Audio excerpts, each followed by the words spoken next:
On today's episode, we're going to talk about mistakes, more specifically, the language mistakes I have made while living in Germany.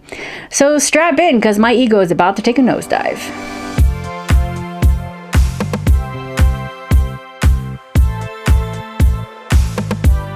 Hello, Yin Lieblings. I'm Madi, science fiction and fantasy author who's been living in southern Germany since 2014.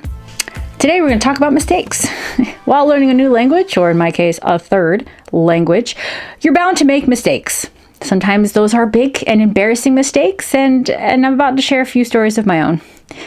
They're funny now, I think. But before we get started, hit the subscribe button and ring the bell if you haven't already. Here on Adventures of Lamadi, we talk about writing, living abroad, and everything in between. So, there are actually two stories. One that happened on a more private scale, and the other was very much public. So when I first arrived in Germany, I arrived as a microbiologist. I was working for a German pharma company. I was actually working for their site in the US and was just transferred. And as a microbiologist, there's a lot of things that we have to do, especially with testing in clean rooms or just working in clean rooms in general. And all of our equipment has to be sterilized.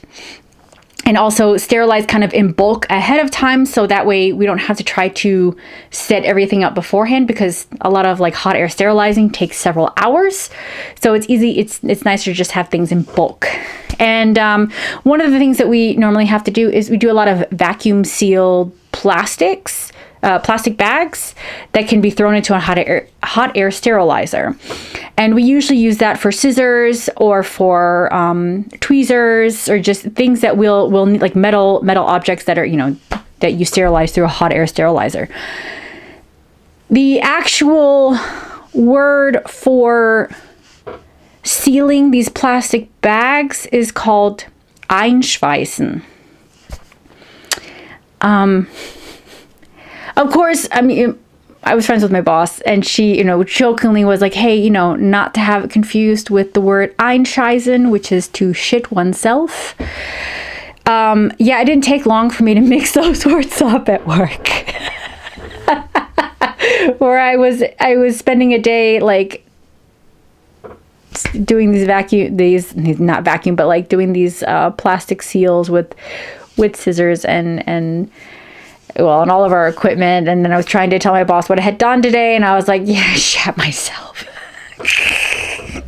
That was fun.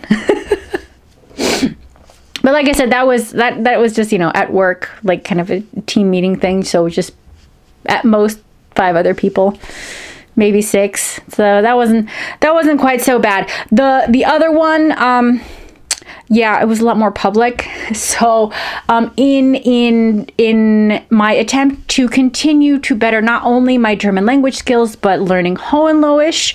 If you are unaware, when you move to Germany, you learn very quickly that High German can only get you so far. You will also have to contend with the huge number of dialects. And I live in the south of southern Germany, and I did a video on the intro to Hohenloisch, which is the dialect that's spoken in this area. And so I do theater every year, local theater, and it is always performed in Hohenloisch. In fact, the script itself is in High German, and so everybody just kind of like, okay, well, I will take this line and then say it in Hohenloisch. I don't do that. I'm not quite that good. Fortunately, the director usually tries to find a role for me where I can get away with performing in High German. Like, it makes sense. I'm usually somebody not from the area. And it's been great because I can see what's supposed to be said, and then I hear what they're saying. And it really, really has helped me learn Hohenloisch.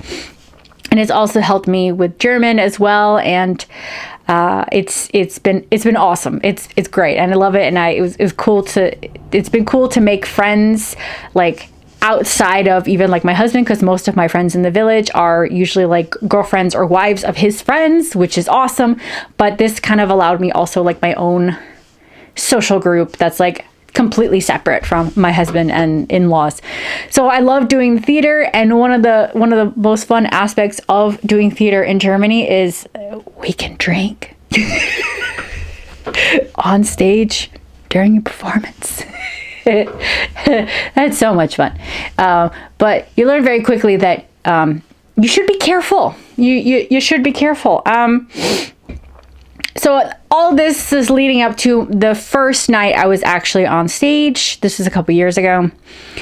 And essentially, I can't go into too much detail about what the play is about, but this actually happened at the very end of the show where, you know, because we always do, it's a very shtick comedy, very slapstick, and a lot of having to do with misunderstanding. So, of course, you know, at the end of the play, you have these moments where you are kind of setting the record straight. And I was trying to explain that the main character was trying to fish out a dead fly that was in my shot glass. I said he fucked the fly on stage in front of several hundred people. I mixed up the words gefished and yeah. Yeah, the first row found it funny. And I was, obviously not everybody did. Fortunately, it was like one of the last lines of the show, and the show was over anyway. But my husband, I asked him, I was like, did you hear it? Because he was all the way at the back. He goes, yeah, I heard you.